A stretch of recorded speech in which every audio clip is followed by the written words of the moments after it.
আলহামদুলিল্লাহ আমাদের মাঝে শাইখ আহমদুল্লাহ রওনা দিয়ে চলে আসতেছেন। লিল্লাহি তাকবীর, লিল্লাহি তাকবীর। শাইখ আহমদুল্লাহ আগমন, শাইখ আহমদুল্লাহ আগমন। নরসিংদীবাসীর পক্ষ থেকে, শিবপুরের পক্ষ থেকে লিল্লাহি তাকবীর। আলহামদুলিল্লাহ শাইখ আমাদের মাঝে চলে আসছেন। আলহামদুলিল্লাহ আপনারা বসেন, আপনারা বসে পড়েন ভাই, আপনারা সবাই বসেন। রাস্তাঘাটে যারা এখন পর্যন্ত আছেন আমি অনুরোধ করব একটা মানুষ যেন না থাকে রাস্তাঘাটে। আপনারা আদর করে আমাদের ভাইদেরকে মেহেরবানি করে ময়দানের মধ্যে ঢুকাই দেন। শাইখ সময় মতো কথা বলবেন ইনশাআল্লাহ। আপনারা বসেন, সবাই বসেন, আপনারা বসেন, প্রিয় ভাইরা বসেন।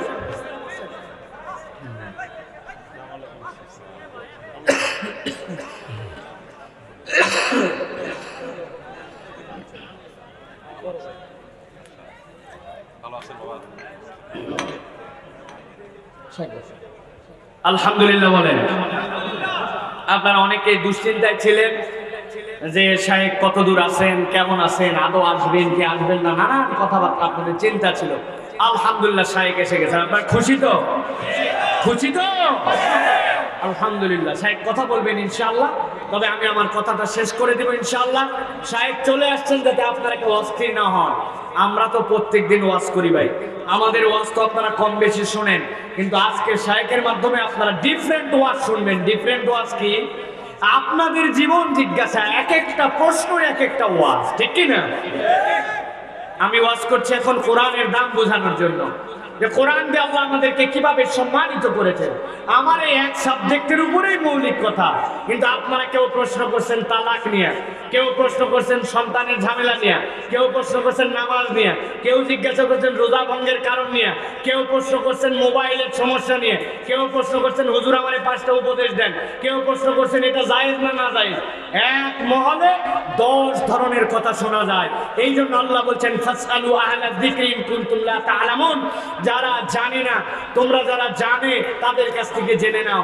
আজকে আমরা ইনশাআল্লাহ শাইখের নসিহত শুনবো, এরপরে শাইখ যতক্ষণ প্রশ্নের উত্তর দিবেন আমরা ততক্ষণ শুনবো। সেটা 12টা বাজুক, 12:30 বাজুক, 1টা বাজুক। রাজি আছো তো যুবকেরা? রাজি আছো তো ইনশাআল্লাহ? আল্লাহ রাব্বুল আলামিন অসাধারণ মানুষদের জন্য 2টা নিয়ামত রাখলেন। তাহলে অসাধারণ মানুষ কারা? অসাধারণ মানুষ হচ্ছে তারা দুনিয়ার বুকে ঈমানের মালিক হয়েছে যারা। আমার আল্লাহ রাব্বুল আলামিন বলছেন রাসূল আপনি তাদের কাছে বলেন, কোরআন তো সম্মানিত করেছে সাধারণভাবে মানুষকে 2টা জিনিস দিয়া, আর 2টা নিয়ামত কোরআনের পক্ষ থেকে এসেছে। এই 2টা হচ্ছে অসাধারণ। আল্লাহ রাব্বুল আলামিন বলছেন ওই 2টা নিয়ামত কি? হুদা ওয়া রাহমাতুল লিল মুমিনিন।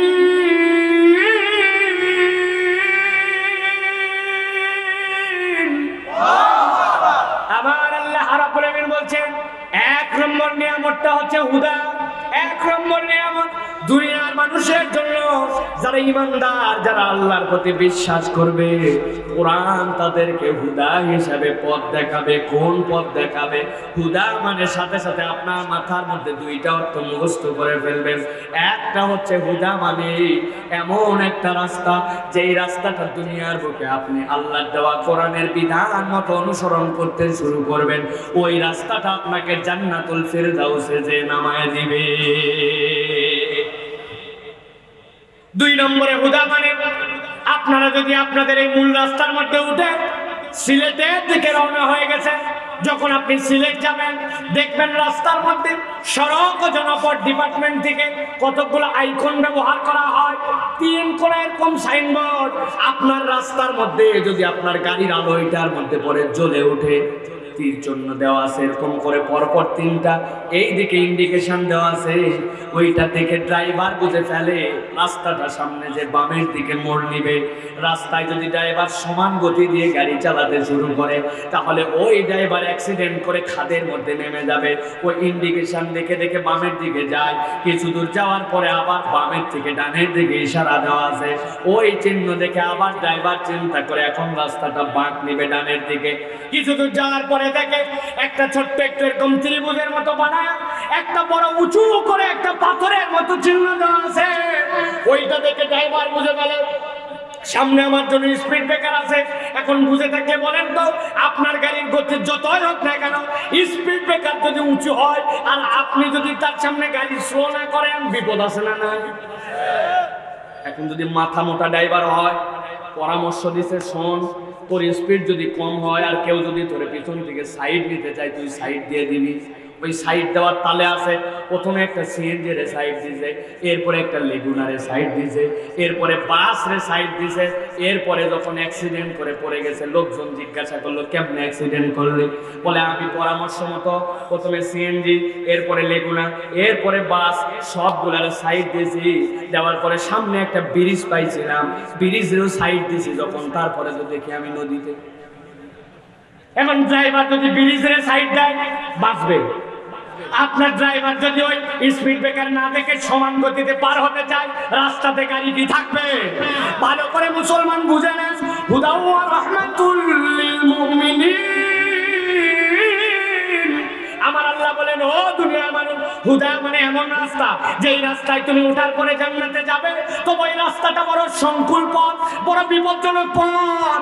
তোমার সামনে কখনো বাতিল চলে আসবে, তোমার সামনে কখনো তাগুত চলে আসবে, তোমার সামনে কখনো শয়তানের ষড়যন্ত্র আসবে। বান্দা তুই বুঝবি না, কিন্তু তোরে তো জান্নাতে যাওয়া লাগবে। বুঝবে কে? ওই গাইডলাইনটা কোরআনের মধ্যে দেওয়া আছে। একবার যদি তুই কোরআন ফলো করতে শুরু করিস, ওই কোরআন তোরে ডান দেখায়া বাম দেখায়া কখন গতি বাড়ানো লাগবে, কখন কমানো লাগবে, পুরো ওটা দেখায়া দেখায়া আর আদরের বান্দা আল্লাহ যাকে ইনাস বলে সম্বোধন করেছেন, ওই মানুষটাকে আল্লাহ রাব্বুল আলামিন জান্নাতে নামায়া দিবে। অতএব কোরআন আপনার আমার জন্য জান্নাতে যাওয়ার জন্য পথ প্রদর্শক।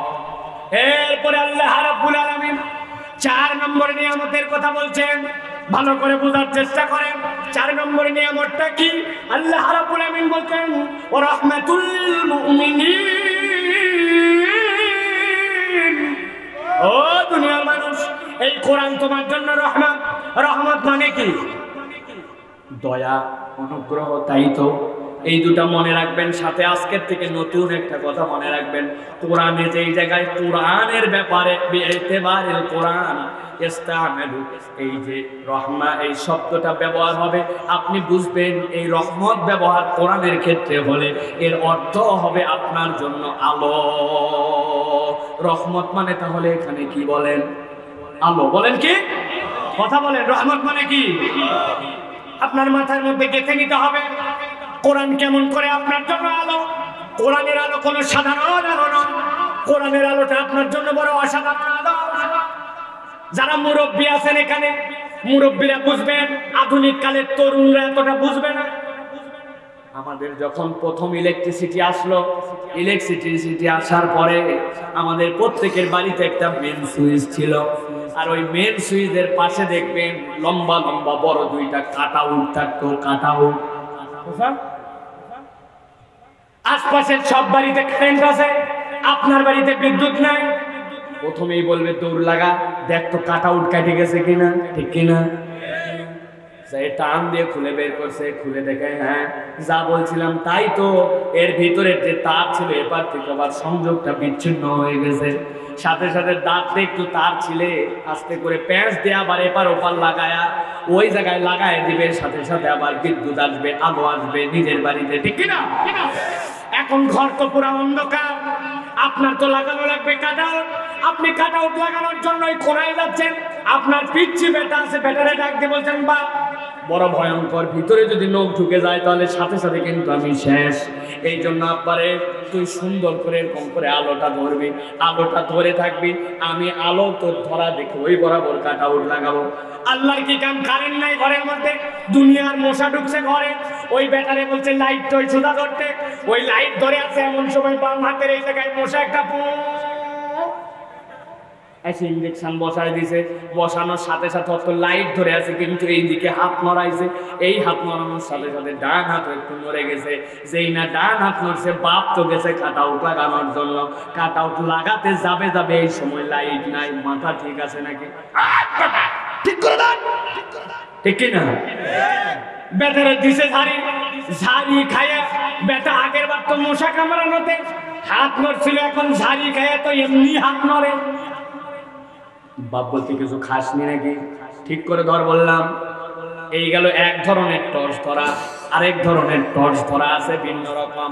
খেয়াল করে দেখেন তো, আপনারা যদি কখনো ENT ডাক্তারের কাছে যান, নাক কান গলা, অথবা কখনো যদি আপনারা দাঁতের ডাক্তারের কাছে যান, অথবা কোনোদিন যদি আপনার কোনো ধরনের অপারেশন হয়, তো ডাক্তারদের কাছে একটা টর্চ লাইট থাকে। টর্চ লাইটটা একটু ভিন্ন রকমের, চমৎকার একটা বেল্ট থাকে। ওই বেল্টটা দিয়ে কপালের সামনে এরকম করে আটকানো থাকে, পিস পর্যন্ত আটকানো। কপালের সামনে এই বরাবর একটা সুন্দর লাইট লাগানো থাকে। দুনিয়ার কাউর ওই টর্চ ধরা লাগে না, ডাক্তারের কপাল বরাবর লাগানো আছে। ডাক্তারের চোখ যেখানে, রোগীর জন্য প্রয়োজন যেখানে, টর্চের ফোকাস সেখানে। ঠিক না? ভালো করে খেয়াল করেন, আল্লাহ রাব্বুল আলামিন বললেন, ইয়া আইয়ুহান নাসু ক্বাদ জাআতকুম মাউইযাতুম মির রাব্বিকুম ওয়া শিফাউন লিমা ফিস সুদুরি ওয়া হুদান ওয়া রাহমাতুল লিল মুমিনিন।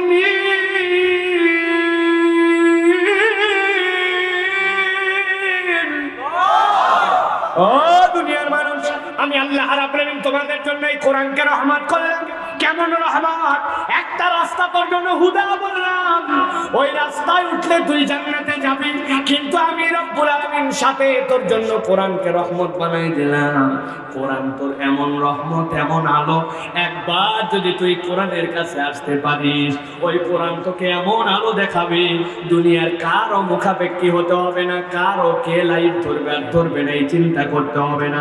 কোরআন স্বয়ং তোর সাথে লেগে থাকবে, তারা আলো দিয়ে তোরে পথ দেখায়া দেখায়া তোরে জান্নাত পর্যন্ত পৌঁছায়া দিবে। সুবহানাল্লাহ। কেবলমাত্র দুনিয়ার জন্যই নয়, আল্লাহ রাসূল সাল্লাল্লাহু আলাইহি ওয়াসাল্লাম সাক্ষ্য দিচ্ছেন, এই কোরআন তোমার জন্য হুজ্জাতুল্লাহ। কোরআন এইটা তোমার জন্য হুজ্জাত হয়ে যাবে, তোমার জন্য দলিল হয়ে যাবে। কোরআন ওয়ালা মানুষ যারা হবে, কিয়ামতের দিনে যাওয়ার পরে ওই কোরআন আপনার পক্ষে শাফাআত করবে। সুবহানাল্লাহ।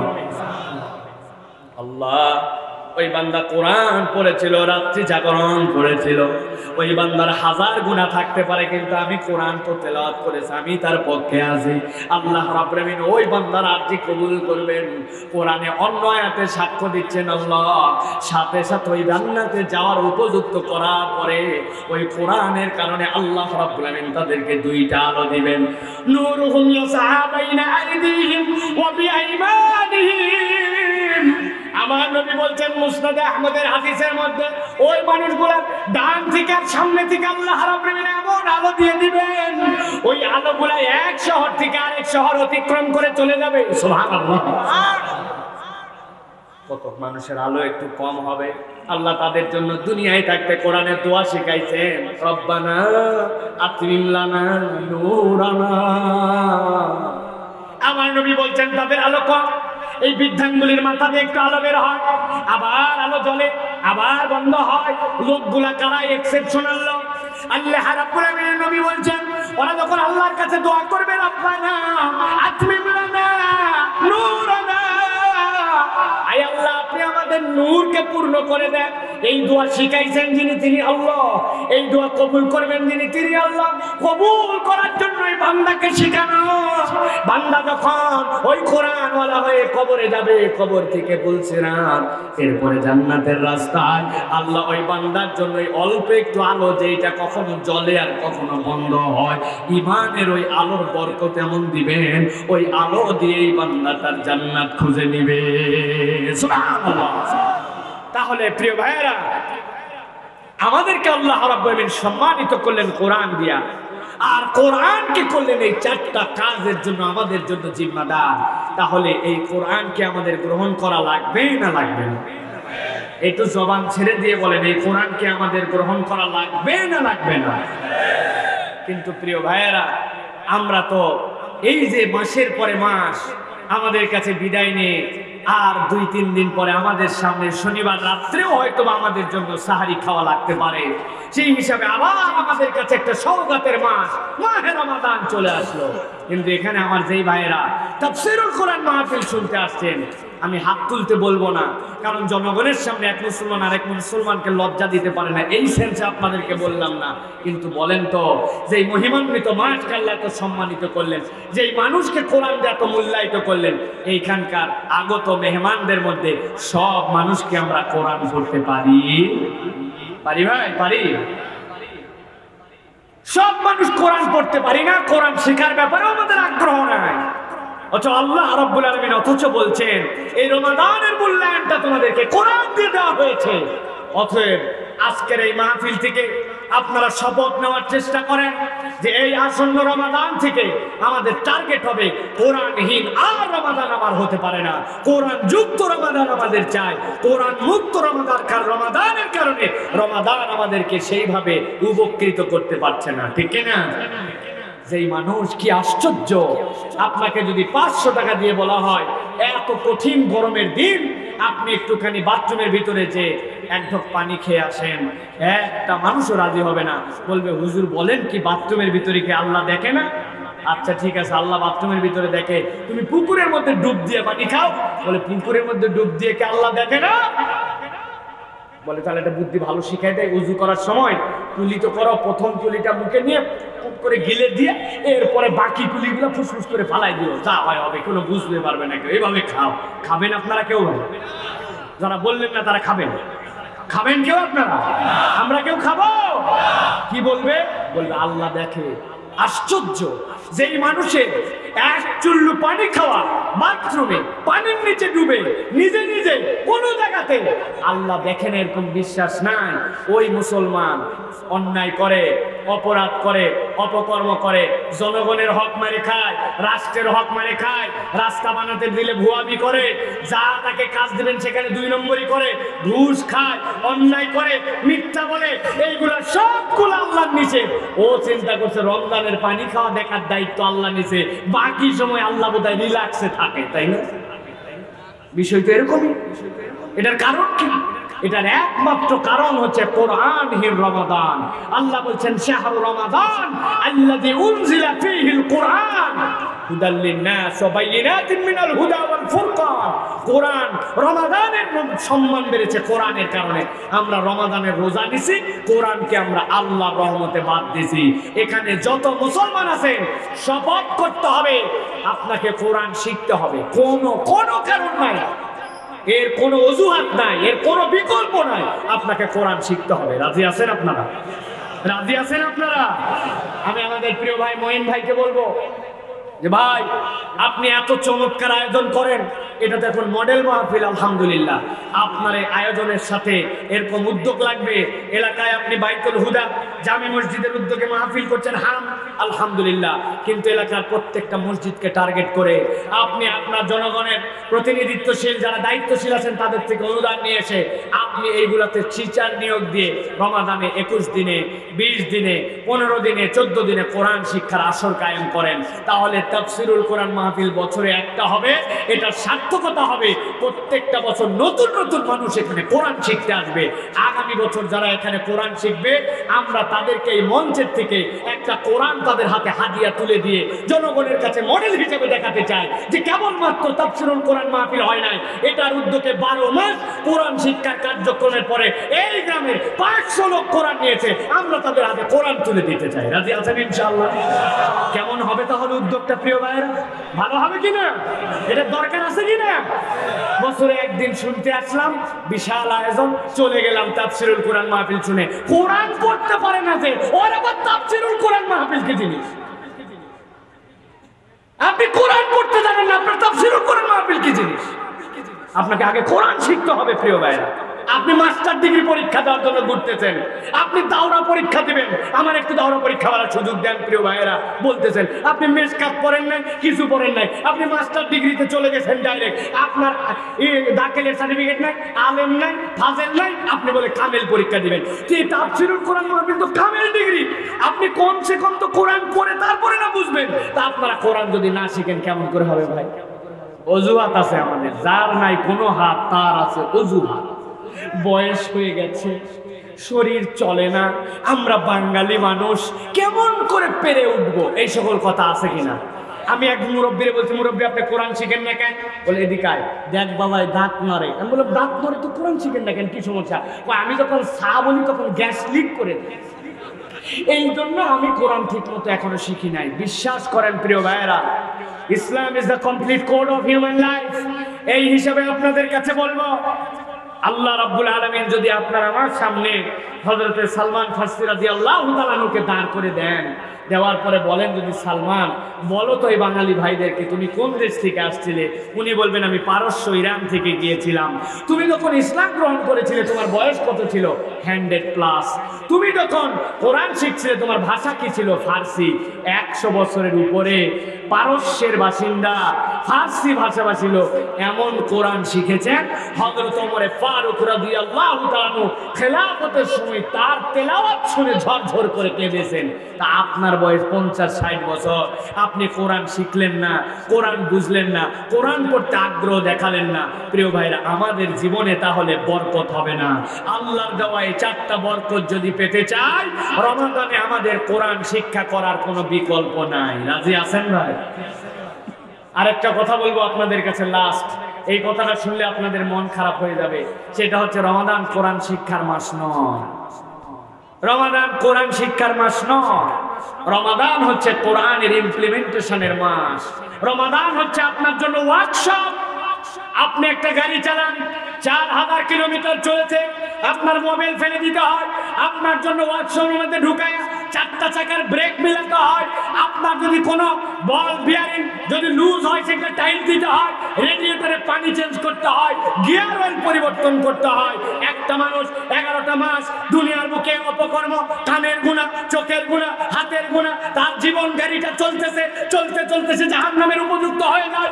আল্লাহ রাব্বুল আলামিন রমজানকে ওয়ার্কশপ বানান, আর ওয়ার্কশপের মধ্যে মিস্ত্রিটা হচ্ছে কোরআন। আপনি যদি কোরআন ওয়ালা হন, রমাদানে যদি আমল করেন, আল্লাহ রাব্বুল আলামিন আপনার অন্তরকে পরিশুদ্ধ করবেন, কানকে বিশুদ্ধ করবেন, আপনার জীবনের মধ্যে নতুন করে গতি আসবে, আপনার মোবাইল পরিবর্তন হবে, গিয়ার পরিবর্তন হবে, আপনার নতুন করে চলার উপযুক্ত হবে। ওই গ্যারেজওয়ালা বলবে যান সবগুলো হয়ে গেছে, আপাতত আবার 3-4 হাজার কিলোমিটার চলান, কোনো সমস্যা হলে আমাকে জানায়েন। ওই গাড়ি যেরকম আবার ফিট, আপনার রমাদানে আপনি যদি কোরআন নিয়ে চলতে পারেন, তাহলে আপনি একজন ওই খারাপ মানুষ থেকে, গুনাহগার মানুষ থেকে, জাহান্নামে যাওয়ার উপযুক্ত হওয়া মানুষ থেকে আপনি নতুন করে আবার জান্নাতে যাওয়ার উপযুক্ত হবেন। এই জন্য রমাদান কোরআন শিখার মাস নয়, শিখা বান্দাদের কোরআন দ্বারা বিশুদ্ধ হওয়ার মাস রমাদান। ঠিক কিনা? কোথায় কোথায় আমরা কোরআন শিখলাম? এত ওয়াজ আপনাদের কাছে করা হলো, আজ পর্যন্ত কোরআন শিখে না। বাচ্চাকে সকাল 9টার সময় মাইল লাগায়, এমন পিটন দিছে, আশপাশের মানুষ জড়ো হয়ে গেছে। এত বাচ্চাকে মারে নাকি? আপনি কেন এত মারেন? লোকজন জড়ো হয়েছে, মারবো না মানে? বিগত 1.5 বছরের করোনা মহামারীর সময় পড়ালেখা করে নাই, স্কুল বন্ধ ছিল, ক্ষতি হওয়ার যা হয়ে গেছে, মারাই লাগবে এখন। কেন? কোচিংয়ে দিছিলাম, 3 দিন হলো কোচিংয়ে যায় না, সকাল 9টায় ঘুম থেকে ওঠে না। আপনি সন্তানদের পিঠায় লাল করে দেন 3 দিনে কোচিং যায় না জন্য, অথচ ওই বাড়ির থেকে ওই সন্তান 2 মাস হলো ফজরের নামাজে উঠে নাই, জোহরের নামাজ ঠিক মতো আদায় করে নাই, ও কোরআনটা ঠিক মতো পড়তে পারে না, কোরআনের নামাজের ভিতরে দোয়া তাসবিহ জানে না, পিতা মাতার কোনো চিন্তা নাই। এইরকম পিতা মাতা আমাদের ঢাকায় অনেক থাকলেও নরসিংদীতে নাই। আছে? ঠিকঠাক মতো বলেন আছে? তো এই পিতাকে আর থাকা যাবে? থাকা যাবে না। আপনাকে পরিবর্তিত হতে হবে, সিদ্ধান্ত নিতে হবে, আপনাকে মনে রাখতে হবে কুল হাল ইয়াস্তাউইল্লাযীনা ইয়ালামুন ওয়াল্লাযীনা লা ইয়ালামুন। জানার মানদণ্ডটা আল্লাহ ঈমানের জানাকে খাস করেছেন। এইজন্য আপনার সন্তান অঙ্কে একটু দুর্বল হতে পারে, ফিজিক্সে একটু দুর্বল হতে পারে, গণিতে একটু দুর্বল হতে পারে, ইংরেজিতে কম পারতে পারে, কিন্তু আপনার বুক ভরা গর্ব নিতে হবে ইসলাম জানে, ঈমান জানে, কোরআন জানে, হালাল হারাম জানে, আল্লাহ রাসূলের বিধান জানে। আপনার গর্ব হবে কোরআন জানা দিয়ে, অন্য কিছু দিয়ে নয়। ঠিক কিনা? পারবেন আপনারা? নাকি আবার ওই গতানুগতিক মাহফিল, গতানুগতিক রমাদান? না প্রিয় ভাইয়েরা, প্লিজ আপনি একটা প্ল্যান করেন, রমাদানের জন্য আপনি একটা টার্গেট করেন, রমাদানকে আপনি বিউটিফুল করেন। যারা কোরআন জানেন তাদের জন্য 1 মিনিট বলবো। প্রিয় ভাইয়েরা, আপনি টার্গেট করেন না নতুন 2টা সূরা আপনি রমাদানে শিখে নেবেন, আপনি নতুন 5টা সূরার অর্থ জেনে নেবেন। নামাজের ভিতরে যা যা আছে সানা থেকে শুরু করে ওই সুবহানা রাব্বিয়াল আলা পর্যন্ত, শেষ বৈঠক পর্যন্ত, দরুদ শরীফের অর্থটা কি, আত্তাহিয়াতুর অর্থ কি, মাসুরার অর্থ কি, সানার অর্থ কি, তাসবির অর্থ কি, তাহলিলের অর্থ কি, এই জিনিসগুলো আপনি একটু জেনে বুঝে নামাজগুলোকে সুন্দর করবেন, তাহলে আপনার আমার রমাদানটা এফেক্টিভ হবে। সুতরাং আর মাত্র 72 ঘন্টা সময় আছে। আপনার কাছে অনুরোধ, আল্লাহর ওয়াস্তে একটু হাত তুলে আমি 50টা ছেলে দেখতে চাই যারা রমাদান কেন্দ্রে একটা প্ল্যান করবে যে আমি 5টা নতুন আয়াত মুখস্থ করব, 2টা সূরার অর্থ শেখার চেষ্টা করব। আমার টার্গেট থাকবে রমাদানে আমার 5টা খারাপ অভ্যাস ত্যাগ করব আর 2-3টা নিজের জীবনে গুণ যুক্ত করব। 50টা ছেলে আন্দাজি হাত তুলবেন না, খাতা কলমে লিখতে হবে, লিখতে না পারলে হাত তুলেন না। টার্গেট নতুন সূরা শিখবো, হাত তোলেন, কষ্ট করে তুলে রাখেন। যারা আল্লাহর ওয়াস্তে আপনাদের কাছে করজোরে অনুরোধ করছি, হাত নামায় ফেলেন। প্রয়োজনে লিখতে হবে বাড়িতে যে নতুন 2টা সূরা শেখার চেষ্টা করব, নতুন 3টা সূরার অনুবাদ জানার চেষ্টা করব, 2-3টা হাদিস নতুন করে মুখস্থ করার চেষ্টা করব। নামাজের ভিতরে যত দোয়া তাসবিহ আছে, সুবহানাকাল্লাহুম্মা ওয়া বিহামদিকা তাবারাকাসমুকা ওয়া তাআলা জাদ্দুকা, এইটার মানে কি? রব্বানা লাকাল হাম মানে কি? আল্লাহুম্মা ইন্নী যালামতু নাফসি যুলমান কাসীরা, এইটার মানে কি? কুল হুয়াল্লাহ মানে কি? নামাজে দাঁড়াইছি, কুল হুয়াল্লাহু আহাদ, আল্লাহ এক, আল্লাহুস সামাদ, তিনি অমুখাপেক্ষী, লাম ইয়ালিদ, কাউকে জন্ম দেন নাই, লাম ইউলাদ, কারো থেকে জন্ম নেন নাই, ওয়া লাম ইয়াকুল্লাহু কুফুয়ান আহাদ, তার সমকক্ষ কেউ নাই। আপনি আয়াত পড়বেন, সাথে সাথে মনে আসবে। পুরা রমজানে এরকম 3টা সূরা আপনি নতুন করে শিখবেন, অনুবাদ চেষ্টা করবেন, খারাপ অভ্যাস ত্যাগ করবেন, ভালো অভ্যাস যুক্ত করবেন। এইটা খাতা কলমে লিখে প্ল্যান করতে পারবেন যারা, এরকম 50 জন হাত তোলেন, বলেন আল্লাহুম্মা আমিন। ও যুবক, তুমি হয়তো মনে করছো হাত তুলে লজ্জা পেয়ে যাব, তোমার ওই টার্গেট করা উচিত। কতদিন সেই পুরাতন রমাদান যাবে? কতদিন একই মানুষ থাকবেন? কতদিন আপনি জাহান্নামের রাস্তায় চলবেন? কত সময় অন্যদিকে ব্যয় করলেন? কেন আপনার ভিতরে ক্ষোভ হয় না? আমিও হাতটা তুলি, তুলেন না হাতটা সাহস করে, তোলেন একটু চেষ্টা করে, আল্লাহ কবুল করবে। বলেন আল্লাহুম্মা আমিন, বলেন আল্লাহুম্মা আমিন। হাত নামান, 1 খতম করে কোরআন শরীফ পড়বেন, কারা হাত তোলেন? ইনশাআল্লাহ 1 খতম পড়াই লাগবে, করাই লাগবে আপনাকে, কোনো কথা নাই। আচ্ছা, যারা হাত তুলতেছেন না, আপনাদের কি সমস্যা ভাই? 1 খতম পড়তে পারবেন না? কোরআনের জন্য 20 মিনিট সময় দিতে পারবেন না? আপনি কি করবেন? আপনি পুরো রমাদানে ইফতার পাঠিয়ে সেহরি পাঠিয়ে, ওয়েস্টিনে যাই রাত্রে বলা সেহরি খায়, সেহরি পাঠিয়ে, আরে মূর্খর মূর্খ, আপনার খাবার ছবি আপনি দিয়ে পাবলিকরে কি বুঝান? আপনি কোরআন পড়তে হবে। রাজি 1 খতম? ইনশাআল্লাহ রাজি? হাত তোলেন, হাত তোলেন, তাড়াতাড়ি হাত তোলেন। 1 খতম। কি হচ্ছে তোমাদের? সামনে বসে ইউটিউবই করি, হ্যাঁ? হাত তোলা ইউটিউবার, আর কোরআন শরীফ 1 খতম পড়া লাগবে। হাত তোলা, হাত তোলেন, তোলেন, হাত তোলেন। কোরআন 1 খতম পড়া লাগবে, বলেন আল্লাহুম্মা আমিন। আর এইটা বড় ব্যবসা, উম্মতে মুহাম্মাদীর সবচেয়ে বড় ব্যবসা। নিয়ত করে ফেলছি, আল্লাহ আজকের থেকে আপনারা আমার নামে সওয়াব দেবেন। সুবহানাল্লাহ বলেন। রাজি আছেন তো ইনশাআল্লাহ? হ্যাঁ, আপনাদের কি খবর? খালি মজার মজার ক্যাপশন দিবেন। সাইফুল্লাহ হুজুর এবং শাইখ আহমদুল একই স্টেজে নরসিংদীর মানুষ ভেঙে পড়েছিল, খালি ক্যাপশন। হ্যাঁ, আপনাদের পড়ালেখা করা লাগবে না, কোরআন আপনাদের জন্য এটা। রাজি আছে তো ইনশাআল্লাহ? 1 খতম কোরআন শরীফ, আল্লাহ কবুল করুন, আল্লাহুম্মা আমিন। 1 খতমের টার্গেট নেবেন না, টার্গেট নেবেন আধা ঘন্টা কোরআন পড়বো, অটোমেটিক খতম হয়ে যাবে, বলেন আল্লাহুম্মা আমিন। রাজি আছেন তো ইনশাআল্লাহ? সর্বশেষ একটা টিপস দিয়ে শেষ করব। এই রমাদানে কেউ ফিরবে না খালি হাতে। পকেটে ভাঙতি টাকা রাখতে হবে, খুচরা টাকা রাখতে হবে, প্ল্যান করে করে কিছু টাকা পয়সা এখন থেকে জড়ো করতে হবে। এই জামার পকেটে, ওই শার্টের পকেটে, ওই প্যান্টের পকেটে। কেউ একজন হাত পাচ্ছে না, ভাই খুচরা নাই, পকেটে নাই, টাকা আনি নাই, কোনো অজুহাত চলবে না। আপনার কাছে কেউ চাবে, একজনও ফেরত যাবে না। আপনি যদি রমাদানে প্রত্যেক দিন এরকম দান করতে পারেন, প্রত্যেকটা মানুষকে দিতে পারেন, আপনার সামর্থ্য 1 টাকা আছে, ওই লোকটা হয়তোবা কি করবে না করবে, রোজা আছে কি না আছে, এত হিসাব করার দরকার নাই। আওয়াজে দেখা ওয়াজে দেখা দল্লান ফাক, আল্লাহ রাব্বুল ওয়া আম্মাস সাইলা ফালা তানহার, তোমার কাছে যদি কেউ চায় তাকে ফেরত দিও না। আল্লাহ আমার সাধ্য অনুযায়ী 1 টাকা 2 টাকা 5 টাকা 10 টাকা দিয়ে আমি এরকম করে দান করে দিছি। আল্লাহ রাব্বুল আলামিন দেখবে আমার বান্দা একটা বান্দাকে ফেরায় নাই। আল্লাহ নবী সাল্লাল্লাহু আলাইহি ওয়াসাল্লাম বলেন, ইরহামান ফিল আরদ ইরহামান ফিস সামা, দুনিয়াওয়ালাকে সম্মান করেন, আসমানওয়ালা আপনার প্রতি রহম করবেন। আপনি দিবেন 1 টাকা 2 টাকা 1 মুঠ 2 মুঠ, আল্লাহ আপনাকে ঠক ঠক ঠক ঠক বাড়ায় দিবেন। সুবহানাল্লাহ। পারবো ইনশাআল্লাহ, পারবো ইনশাআল্লাহ। খুচরা টাকা রাখতে হবে, পয়সা রাখতে হবে, টাকা রাখতে হবে, ভাঙতি রাখতে হবে। কেউ চাবে ফেরত যাবে না আপনার কাছে। রাজি আছেন ইনশাআল্লাহ? আল্লাহ আমাদেরকে কবুল করে বলেন আল্লাহুম্মা আমিন। হাদা মা ইনদি ওয়াল ইলমু ইনদাল্লাহ। সুবহানাকাল্লাহুম্মা বিহামদিকা আশহাদু আল্লা ইলাহা ইল্লা আনতা আস্তাগফিরুকা ওয়া আতুবু ইলাইক। আসসালামু আলাইকুম ওয়া রাহমাতুল্লাহি ওয়া বারাকাতুহু। যারা দাঁড়ায় আছেন আমি অনুরোধ করব ভিতরে চলে আসেন। শেখ আহমদুল্লাহ এক্ষুনি বলতে শুরু করবেন। উনি যতক্ষণ আছেন আমিও ইনশাআল্লাহ এখানে ততক্ষণ আছি। আপনারা আছেন তো ইনশাআল্লাহ? ইনশাআল্লাহ।